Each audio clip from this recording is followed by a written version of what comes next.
começar hoje uma série nova que tem por título Uma Fé Inabalável. Você pode dizer comigo, uma fé inabalável? Você sabe, tudo que Deus nos dá, Ele nos dá pela graça e nós recebemos pela fé.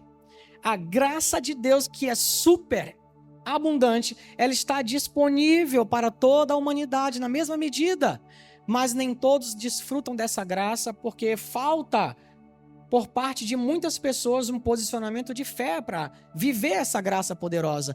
E nós que estamos aqui, nós que somos salvos, nós compreendemos pela palavra que o justo viverá pela fé. A Bíblia diz isso por 4 vezes, dessa mesma forma: o meu justo viverá pela fé. Deus quer que a gente viva pela fé. Então é muito importante que a igreja, que você, que a sua casa, a sua família entenda de fé, como funciona a fé, como opera a fé bíblica, para que você possa desfrutar do melhor de Deus. Amém, gente? Uma fé inabalável. Deus nos chama para viver algo sobrenatural. Se nós não vivermos pela palavra, pela fé em Jesus Cristo, pela fé na palavra, nós não vamos nos diferenciar em nada dos que estão aí fora. Nós somos cristãos, chamados filhos de Deus, nós cremos na palavra, depositamos 100% da nossa fé na pessoa de Jesus e na palavra, e é por isso que temos condições de viver algo sobrenatural diariamente em nossas vidas. Viver pela fé, essa é a vida da fé em Cristo Jesus, amém? Mas infelizmente, em muitos lugares e na vida de muitas pessoas, nós estamos vivendo tempos em que muitas pessoas deixaram de crer no sobrenatural, levando suas vidas aí puramente no natural, completamente alheios ao espírito da fé bíblica e ao poder do evangelho de Jesus Cristo. Se você observar, muitas vezes, em muitos lugares, muitas pessoas têm frequentado as igrejas, pessoas participam de cultos, ouvem a palavra, mas na hora de viverem suas próprias experiências com o poder de Deus, elas não creem de fato, ou acham que aquilo que elas ouvem na Bíblia, ou que veem na vida de algumas outras pessoas, não servem para elas, ou não é para aquele tempo, ou é para apenas aquela pessoa que é ungido de Deus, que tem um cargo na igreja. Muitos não creem que Deus quer que ela pessoalmente viva uma experiência real com Ele. O Evangelho de Cristo não é religião, o Evangelho de Cristo não se constitui de palavras persuasivas ou discursos bonitos, mas de poder de Deus. E é dessa forma que Deus quer que a gente ande na vida pela fé. Muitos outros têm tido a sua vida muito atarefada com os cuidados da vida, outros estão aí em um ciclo vicioso de uma liturgia de religiosidade que não os permite ver e viver experiências reais com o Espírito de Deus através da fé. Outros ficam olhando e observando experiências de outras pessoas, fulano de tal e ciclano de tal, que oraram e não aconteceram, ou que viveu isso e aquilo outro, e esquecem da palavra e fazem dogmas e fazem doutrinas com base em experiência de outras pessoas. E se essas experiências não são boas, essas pessoas param de crer, deixam de crer em milagres para hoje. Deus quer que você creia em milagre para hoje, porque Ele é o mesmo, o poder de Deus opera no meio de nós, o Espírito Santo está no meio de nós, Ele habita em nós, e o poder de Deus está e continua disponível para a igreja que crer, para todo aquele que crer. Nós não podemos nos acostumar a viver com uma vida natural, que não nos difere em nada dos que estão aí fora e não conhecem a palavra de Deus e a fé em Jesus Cristo. A vida pela fé não é a mais fácil, porque é muito mais fácil você se acomodar com o que todo mundo está vivendo e com o que todo mundo está recebendo, deixando a vida levar você. A vida pela fé não é a mais fácil, porque ela exige posicionamento. Ela exige você negar muitas coisas. Eu não aceito isso. Não é isso que a palavra de Deus diz que eu sou. A vida pela fé é uma vida em que você se posiciona diante do que a palavra diz. Não é a mais confortável, mas é a mais eficaz e produtiva. É nessa vida que Deus nos chamou para viver. A vida pela fé. A gente não pode se acostumar com o natural, com essa rotina que muitas pessoas vivendo, entrando e saindo nas igrejas, continuam descrendo. e vivendo uma vida de liturgia religiosa, como se o poder de Deus não estivesse disponível para elas hoje. Certa vez eu ouvi de um pastor dizendo: a minha fé está debaixo desse tapete aqui. Estávamos na sala, ele disse: a minha fé está debaixo desse tapete aqui. Querendo dizer que a fé dele já era nula, não tinha mais fé para nada. Diante de tantas coisas que ele via acontecer no meio das pessoas. E eu fiquei pensando: meu Deus, se esse pastor está assim, imagino que a igreja está ouvindo. E como que estão vivendo? A gente não pode se acostumar com isso. Porque o evangelho de Deus, o evangelho de Jesus Cristo, o genuíno evangelho de Jesus Cristo não é uma religião e nem se constitui de discursos bonitos, mas de poder de Deus, diz a Bíblia. Veja comigo o que diz a primeira carta aos Coríntios, no capítulo 1, versículo 18, diz assim: certamente a palavra da cruz é loucura para os que se perdem, mas para nós que somos salvos é poder de Deus. A palavra da cruz, o evangelho de Jesus Cristo, o genuíno evangelho, que é um evangelho de poder, é loucura para os que se perdem, para os que perecem. Mas para nós que somos salvos, diz a Bíblia, é poder de Deus. Quantos creem que o evangelho de Jesus Cristo é, ainda hoje, poder de Deus? Então a gente não pode se acostumar com o natural. Nós temos que entender, nós precisamos entender e ouvir Jesus nos chamar para o sobrenatural, para andar sobre as águas diariamente. Ele é o mesmo, ele não mudou. O poder dele continua operando no meio daqueles que creem. E isso é para mim, é para você, é para hoje, é para agora. A gente não pode se acostumar com essa rotina de muitas pessoas que estão em um ciclo vicioso de religiosidade sem viverem experiências reais com Deus, achando que a manifestação de milagres e de poder da fé está disponível apenas para um ou outro, alguém que tem cargo na igreja ou alguém que ela acha muito espiritual. O poder de Deus, o nome de Jesus está disponível para a igreja na mesma medida. Ele continua operando milagres na vida de todo aquele que ousa crer. Você pode dizer: eu creio. O evangelho de Jesus Cristo é poder. Quantos salvos eu posso ver aqui? Quantos salvos eu posso ver aqui? Na vida daqueles que se perdem é loucura, mas para nós que somos salvos, diz a Bíblia, o evangelho da cruz, o evangelho de Jesus Cristo é poder de Deus. Poder para quê, pastor?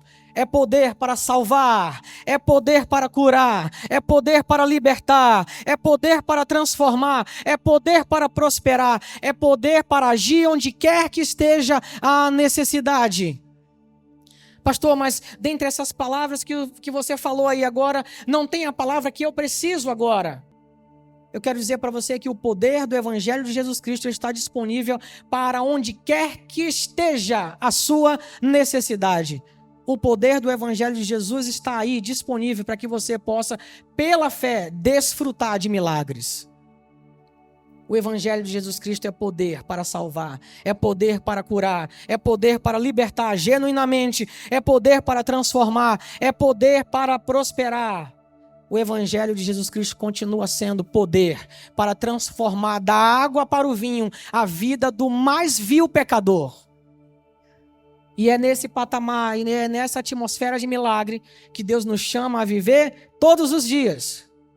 E essa série vai ajudar você a entender que muitas vezes, muitos lugares, muitas pessoas e muitos momentos em nossas vidas, a gente se deixa levar pelo natural e por tudo que acontece no natural e pelo mundo e as notícias que chegam a nós. E o mundo está caído e caminha a passos acelerados aí para a perdição, só vai piorar, não tem jeito para o mundo, para o sistema do mundo. Isso é bíblico. Tem jeito para as pessoas em Cristo Jesus. Mas muitas vezes as notícias que a gente ouve no rádio, na TV, nos desencorajam. Muitas vezes as pandemias, doenças que assolam todo mundo, nos desencorajam e nos tiram de uma posição de crer no sobrenatural. Deus quer que a gente creia em uma vida de fé inabalável no sobrenatural. Uma fé imparável. Uma fé inabalável na palavra, na pessoa de Jesus. Amém, gente? E hoje eu tenho certeza que o Espírito Santo quer nos alertar, quer trazer para a gente um alerta, nos avivar em relação a isso. Veja comigo o que diz o texto do Evangelho de Marcos no capítulo 8. Vamos ler os versículos de 10 a 22, que dizem assim: logo a seguir, tendo embarcado juntamente com seus discípulos, partiu para as regiões de Dalmanuta. E saindo os fariseus, puseram-se a discutir com ele e, tentando, pediram-lhe um sinal do céu. Jesus, porém, arrancou do íntimo do seu espírito um gemido e disse: por que pede essa geração um sinal? Em verdade vos digo que a esta geração não se dará sinal algum. E deixando-os, tornou a embarcar e foi para o outro lado. Ora, e eu quero chamar a sua atenção para esse trecho aqui. Ora, aconteceu que eles se esqueceram de levar pães. Está se referindo aqui aos discípulos que estavam com Jesus. Ora, aconteceu que eles se esqueceram de levar pães, e no barco não tinha consigo senão um só. Esqueceram-se de levar pães e havia no barco apenas um pão. Preveniu-os Jesus dizendo: vede, guardai-vos do fermento dos fariseus e do fermento de Herodes. Você lembra como começamos o texto? Os fariseus pedindo a Jesus um sinal, e eles viviam o tempo todo interrogando Jesus, questionando Jesus, querendo sinal porque não criam na pessoa de Jesus. Eles não precisavam mais de sinais, eles precisavam de crer na substância, na pessoa de Jesus, que já estava ali diante deles. Esse é o contexto aqui, esse é o início, e você vê que diante daquela questão em que a Bíblia fala que os discípulos esqueceram de levar pães, tendo somente um naquele barco, Jesus os preveniu dizendo: guardai-vos do fermento, da mistura, da doutrina dos fariseus. Mas veja o que aconteceu. E eles discorriam entre si: é que não temos pão. Certamente porque Jesus usou a palavra fermento, e eles estavam num contexto em que estavam preocupados ali com o pão. Jesus disse para eles: cuidado. Tenham cuidado com o fermento dos fariseus, se referindo à doutrina dos fariseus, à mistura dos fariseus, e eles falam assim: é que a gente não tem pão. Não chega a ser engraçado, gente? Não chega a ser engraçado o estado em que eles estavam, de não conseguir perceber o que Jesus estava falando de fato. E aí é nesse momento, preocupados com provisão, preocupados com pão, que Jesus percebe isso. Jesus, percebendo, lhes perguntou: por que discorreis sobre o não terdes pão? Ainda não considerastes? Nem compreendestes? Tendes o coração endurecido? Tendo olhos, não vedes? E tendo ouvidos, não ouvis? Não vos lembrais de quando parti 5 pães para os 5.000? Quantos cestos de pedaços recolhestes? E eles responderam: 12. E de quando parti os 7 pães para os 4.000? Quantos cestos cheios de pedaços recolhestes? E eles responderam: 7. Ao que lhes disse Jesus: não compreendeis ainda? Para muitas pessoas, observar esse questionamento de Jesus, pode ser que alguém ache que Jesus pegou um pouco pesado naquele momento ali com eles, mas eu quero trazer para você aqui a lembrança do contexto que eles estavam vivendo com Jesus ali, para você entender que o que Jesus estava querendo fazer com aqueles discípulos e ensiná-los naquele momento era que eles precisavam crescer em fé, porque eles estavam num estado de letargia e de incredulidade tão grande que, mesmo em meio a milagres, mesmo num contexto de caminhar com Jesus e ver tantos milagres, eles estavam ali naquele momento de ensino preocupados com provisão do básico para eles. E Jesus, você percebe pelo texto, Jesus precisa interromper o ensino e não segue mais, não discorre mais a falar do fermento dos fariseus, da mistura da doutrina dos fariseus, e agora interrompe esse ensino tão importante para eles, para os instruir a crescerem em fé. Vocês compreenderam isso? Olha o alerta que Jesus faz a esses discípulos, questionando o estado de incredulidade deles, mesmo diante a tantas provas do poder de Deus e do cuidado de Deus para com eles. Vocês ainda não consideraram? Vocês ainda não compreenderam? Vocês estão com o coração endurecido? Vocês não estão vendo? Vocês não conseguem ouvir? Vocês não conseguem se lembrar? E talvez você que está comigo aí agora pense: meu Deus, mas que discípulos com corações duros, não creem, que incrédulos. Talvez eu e você que estivesse ali pudéssemos estar na mesma situação. E hoje, quantas vezes, diante de tão grande nuvem de testemunho do poder de Deus na igreja, no meio de nós, pela palavra, quantas vezes a gente esmurece, a gente se entristece, a gente tem medo, a gente fica acovardado, a gente fica tímido diante de situações que se levantam em nossas vidas para tirar a nossa paz, tirar a nossa alegria, nos perturbar. E a gente simplesmente vai vivendo no natural, deixando a vida levar, esquecendo que ao nosso lado, do nosso lado, está o poder de Deus. Muitas vezes na nossa vida, em muitos lugares, muitas pessoas precisavam ouvir isso aqui de Jesus. Vocês não conseguem ver? Vocês não conseguem ouvir? Vocês estão com o coração endurecido? A religião está travando vocês? A liturgia religiosa, o dia a dia, a rotina da vida, as más notícias estão travando vocês? Vocês não conseguem ver? O poder de Deus está disponível para vocês viverem. Mesmo diante de tantas experiências e milagres, vocês não conseguem compreender. Jesus estava chamando a atenção deles para que eles vivessem uma vida sobrenatural de fé. Por isso, veja aí mais uma vez no versículo 15 e 16, preveniu-os Jesus dizendo: vede, guardai-vos do fermento dos fariseus e do fermento de Herodes. E eles discorriam entre si: é que não temos pão. O assunto era outro, o ensino era outro naquele momento. E Jesus precisa interromper isso ao perceber a preocupação dos discípulos com a provisão de pão. E diante disso, diante desse fato, Jesus passa a cobrar deles um posicionamento de fé, fazendo-os lembrar de 2 episódios milagrosos de multiplicação de pão que eles viveram, que Jesus fez na cara deles, para que eles pudessem crer que se ele fez, se ele alimentou uma multidão de 5.000 homens com 5 pães e 2 peixes, o que ele não poderia fazer ali no meio deles com 1 pão ali naquele barco? Gente, pararam para pensar? Jesus precisa interromper um ensino para tirá-los desse estado de letargia espiritual, de incredulidade, para dizer para eles: vocês não entenderam ainda? Eu quero chamar a atenção da igreja, a gente precisa desse alerta. A gente precisa ouvir isso pela palavra. Vocês não entenderam ainda? A gente não entendeu ainda? A gente não consegue crer? Nosso coração está endurecido?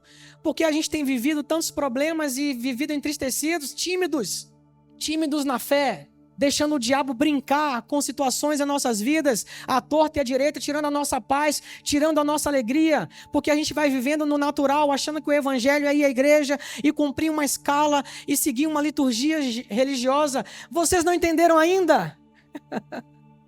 Vocês não conseguiram ver ainda? Vocês ainda não estão ouvindo? O evangelho de Deus é poder de Deus. O evangelho de Cristo é poder de Deus na vida de todo aquele que crê. Porque o contexto era pão. Jesus lembra para ele: vocês não se lembram do que eu fiz? E aí ele cita o que está registrado no evangelho de Marcos, no capítulo 6, os versículos de 34 a 44, a primeira multiplicação de pães e peixes, onde Jesus, a Bíblia fala que Jesus estava pregando, ensinando as multidões, e a hora já era avançada. E Jesus se compadece da multidão e diz para os discípulos: a gente precisa alimentar essa multidão. E Jesus milagrosamente faz algo ali na cara deles que sobrepõe muito, muito o natural. Jesus pergunta para ele: o que vocês têm aí? E eles vão consultar no meio da multidão e eles percebem que tem 5 pães e 2 peixes. E Jesus, com aquele material que eles tinham, com aquilo que eles tinham, Jesus faz uma multiplicação maravilhosa. E o texto diz que 5.000 homens, e a palavra homens aqui é para homens, somente homens mesmo. 5.000 homens foram alimentados, isso excluindo mulheres e crianças. Se você for ver e pensar, normalmente tem-se mais mulheres nessas grandes multidão do que homens. Estudos indicam que tinham ali cerca de entre 10 e 15 mil pessoas. E a Bíblia diz que Jesus, com aquele pouco, alimentou essa grande multidão e ainda sobraram 12 cestos cheios de pedaços de pão e peixe. No segundo evento, relatado em Marcos 8, os versículos de 1 a 9, a Bíblia traz o relato da segunda multiplicação de pães e peixes, onde Jesus, mais uma vez, pregando a multidão e se compadece da multidão, hora avançada. E agora, com 7 pães e alguns peixinhos, Jesus alimenta 4.000 homens. E são esses 2 episódios que, diante da letargia e incredulidade espiritual daqueles homens naquele barco, Jesus os lembra: vocês ainda não entenderam? Vocês ainda não compreenderam? Gente, quantas vezes a gente está entrando e saindo da igreja dessa forma, sem compreender, sem ver, sem ouvir que o genuíno evangelho de Cristo é poder na vida daquele que crê. Jesus não te chamou para uma religião, Jesus não te chamou para esquentar o banco da igreja, Jesus te chamou para uma vida de relacionamento íntimo com Deus, para uma vida de experiências reais, poderosas com o genuíno evangelho, o evangelho de poder. Amém? Esses 2 exemplos, no contexto de provisão de pão, já não seriam suficientes para eles? Já não seria suficiente? O que Jesus não poderia fazer com um pão, mas além disso, eu quero chamar a sua atenção para episódios que aconteceram anteriores a esse fato, para que você possa entender. Jesus usa ali 2 exemplos de multiplicação de pães por conta do contexto de provisão, de preocupação de provisão de pão que eles estavam naquele momento. Para que eles entendessem que eles não precisavam viver preocupados como estavam ali. Na presença de Jesus, eles precisavam ter uma fé capaz de experimentar o poder de Deus, seja qual fosse a necessidade. Mas para que você entenda, muito além desses 2 exemplos que Jesus deu, para que você entenda, veja comigo o contexto que eles estavam vivendo na presença de Jesus, caminhando com Jesus, para que você possa perceber por que o alerta, o motivo do alerta de Jesus quanto à maturidade de fé deles. Jesus estava interessado a chamá-los para um nível de maturidade muito superior àquilo que eles estavam vivendo naquele momento. Eu vou tomar como base aqui o Evangelho de Marcos, onde está esse texto que nós estamos trabalhando. Vou tomar como base aqui o Evangelho de Marcos e trazer para vocês algumas referências. Nós não vamos entrar nelas, mas algumas referências para que você veja sobre qual contexto Jesus os interrompe dizendo: vocês ainda não veem, vocês ainda não ouvem, vocês ainda não creem, o coração de vocês está endurecido. Marcos, no capítulo 1, a partir do versículo 16, Jesus começa a chamar os seus discípulos para andarem com eles. E ali ele encontra Pedro, André, Tiago e João. E ele começa a formar esse time de pessoas para andar com ele e viver algo que era sobrenatural, muito além do natural. Ainda no capítulo 1, a partir do versículo 21, Jesus, na presença deles, liberta o endemoniado em Cafarnaum, mostrando a sua autoridade sobre os espíritos imundos. Ainda no capítulo 1, a partir do versículo 29, Jesus cura a sogra de Pedro e muitos outros doentes e endemoniados que eram trazidos para ele em Cafarnaum, mostrando a sua autoridade sobre todos os tipos de doenças e sobre todo e qualquer espírito imundo. Ainda no capítulo 1, a partir do versículo 40 agora, Jesus cura um leproso que vivia isolado da sociedade, mostrando para eles a autoridade de Jesus sobre doenças incuráveis. No capítulo 2, a partir do versículo 1, Jesus cura um paralítico com uma só palavra de ordem, mostrando na cara deles a autoridade sobre doenças incuráveis.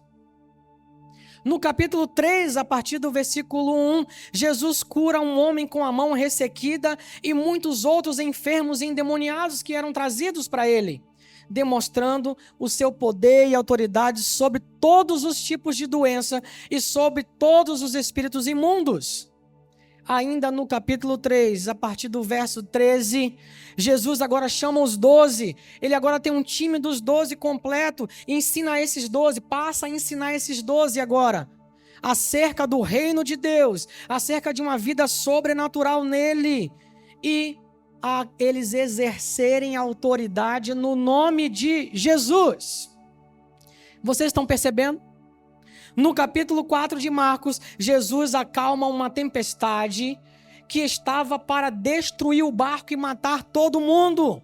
Jesus acalma uma tempestade no meio deles, mostra a sua autoridade e poder diante de fenômenos da natureza e ainda os adverte porque vocês são tímidos. No capítulo 5, a partir do versículo 1, Jesus liberta o endemoniado Gerazeno ou Gadareno, mais conhecido como o endemoniado Gadareno, trata-se da mesma região ali, mostrando autoridade sobre os espíritos imundos.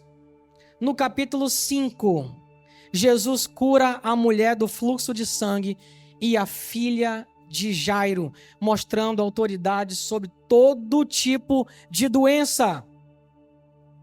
No capítulo 6, a partir do versículo 7, Jesus envia os 12 agora, dando-lhes autoridade sobre as doenças e espíritos imundos, permitindo que eles vivessem uma experiência prática do poder do Evangelho de Jesus. Vocês estão compreendendo onde eu quero chegar? Quantos estão entendendo? Ainda no capítulo 6, a partir do versículo 34, aí sim, você vê a primeira multiplicação de pães. Veja quantas coisas aconteceram antes da primeira multiplicação de pães. Ainda no capítulo 6 de Marcos, a partir do versículo 45, Jesus anda sobre as águas, mostrando mais uma vez a autoridade sobre fenômenos da natureza. Jesus vai sempre chamar você a viver no sobrenatural, porque esse é o Evangelho é poder de Deus. O Evangelho é poder de Deus. Em Marcos, no capítulo 6, ainda no capítulo 6, a partir do versículo 53, Jesus cura os enfermos que eram trazidos às praças de Genezaré, mostrando a sua autoridade na presença deles sobre todo tipo de demônio e de enfermidade. No capítulo 7, Jesus cura e liberta à distância a filha da mulher Ciro-fenícia, demonstrando o seu poder à distância mediante uma fé imparável, mediante uma fé inabalável, elogiável por ele. Ainda no capítulo 7, versículo 31 em diante, Jesus cura um surdo e gago. Aí vem, no capítulo 8, a segunda multiplicação de pães e peixes. Eu quero te perguntar uma coisa. Você consegue perceber quantas evidências? Você consegue perceber isso? Quantas evidências? E agora eu quero ler com você de novo os versículos 16 e 17 do texto de Marcos no capítulo 8. Eles discorriam entre si, é que não temos pão. Não temos pão, não temos provisão, vamos ficar com fome aqui, vamos morrer de fome aqui. E Jesus, percebendo, lhes perguntou: por que discorreis sobre não terdes pão? Ainda não considerastes? Ainda não compreendestes? Tendes o coração endurecido? Você consegue perceber que é dessa forma que muitos estão vivendo? Você consegue perceber que é dessa forma que muitas vezes nós nos encontramos? Quando deixamos de dar ouvido à palavra, quando deixamos de olhar para Jesus, depositar a nossa fé em Jesus e olhamos para o vento, para o mar, para as circunstâncias, para o mundo caído, deixamos de crer no poder do Evangelho e vivemos uma vida de um ciclo vicioso de religiosidade que não produz nada. Será que você não consegue ver? Será que você não consegue ouvir? Será que eu e você não conseguimos ver? Não conseguimos ouvir ainda? Quantas são as experiências e a nuvem de grandes testemunhos que nós vivemos pela palavra e porque muitas vezes nós somos abatidos, vivemos abatidos, somos tímidos, endurecemos nosso coração para quê? Crer que o Evangelho de Jesus Cristo é poder na vida daquele que crê. poder na vida daquele que crê.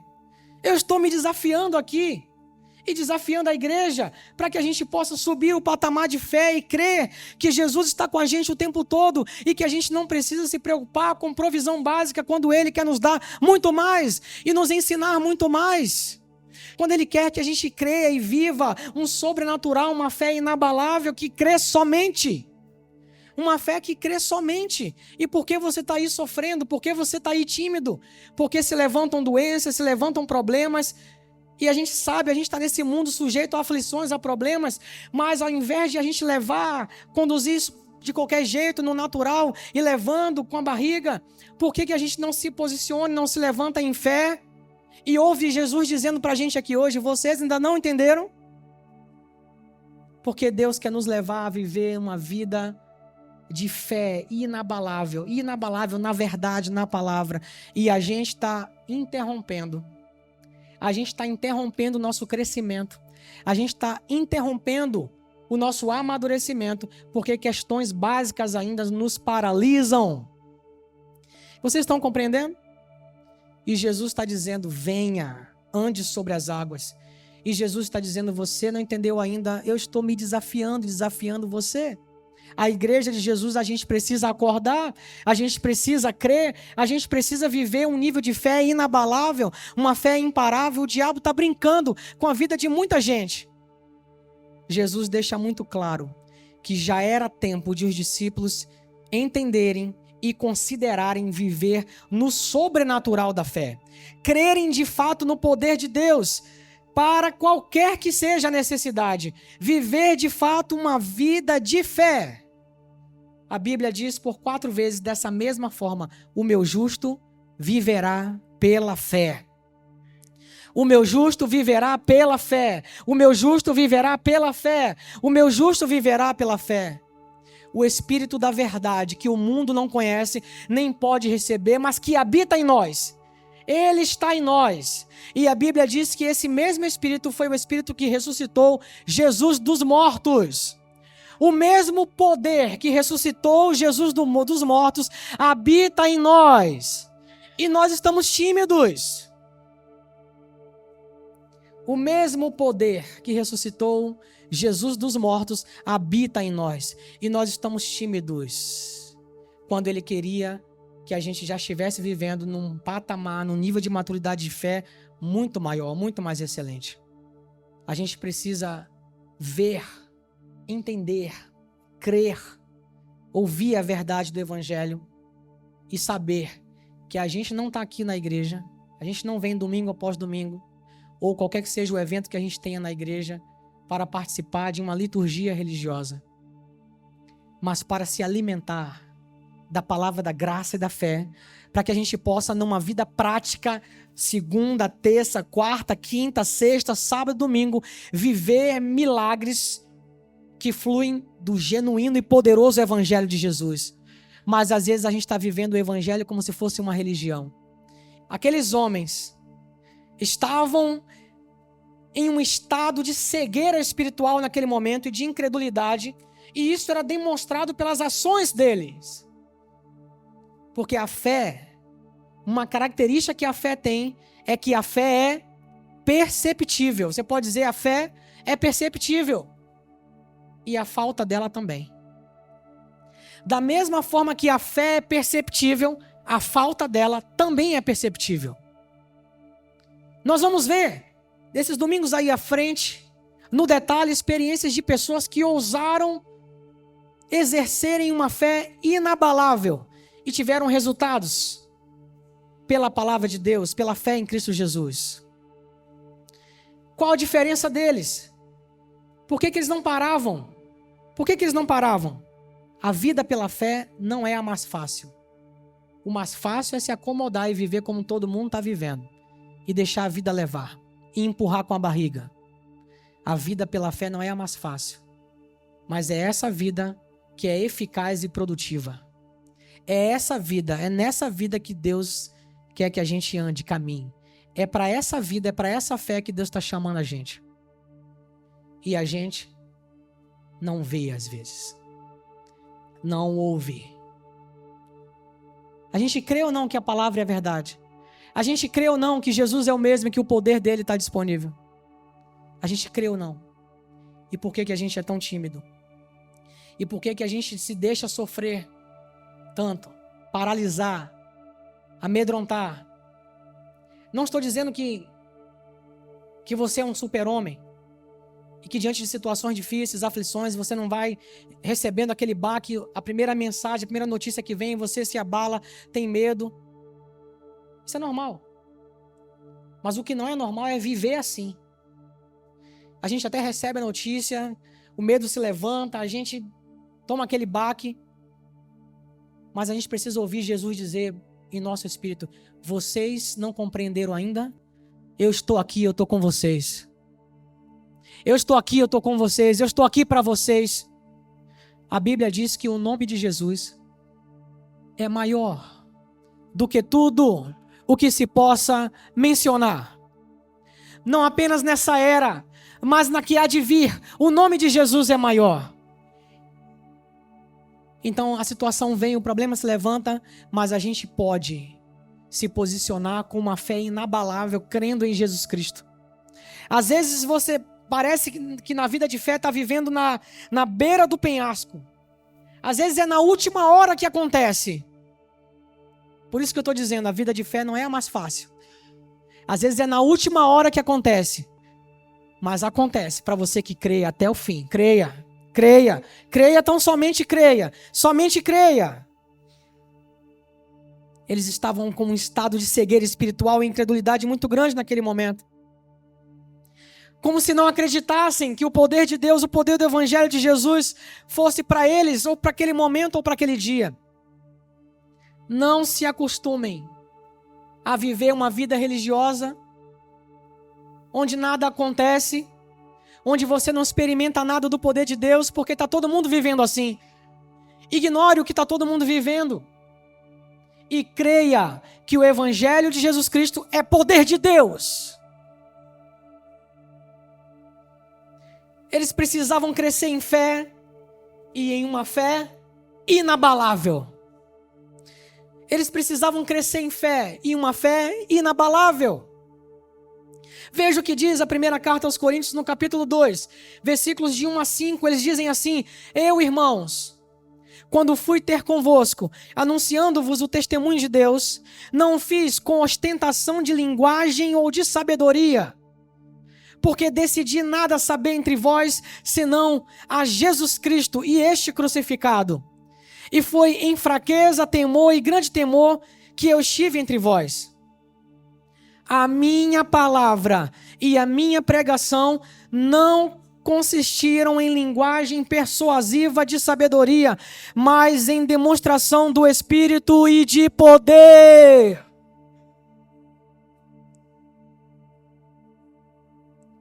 Eu sei que em muitos lugares, eu sei que muitas vezes, o que você vê por aí são discursos bonitos, palavras persuasivas, mas isso não é um evangelho, isso não produz nada.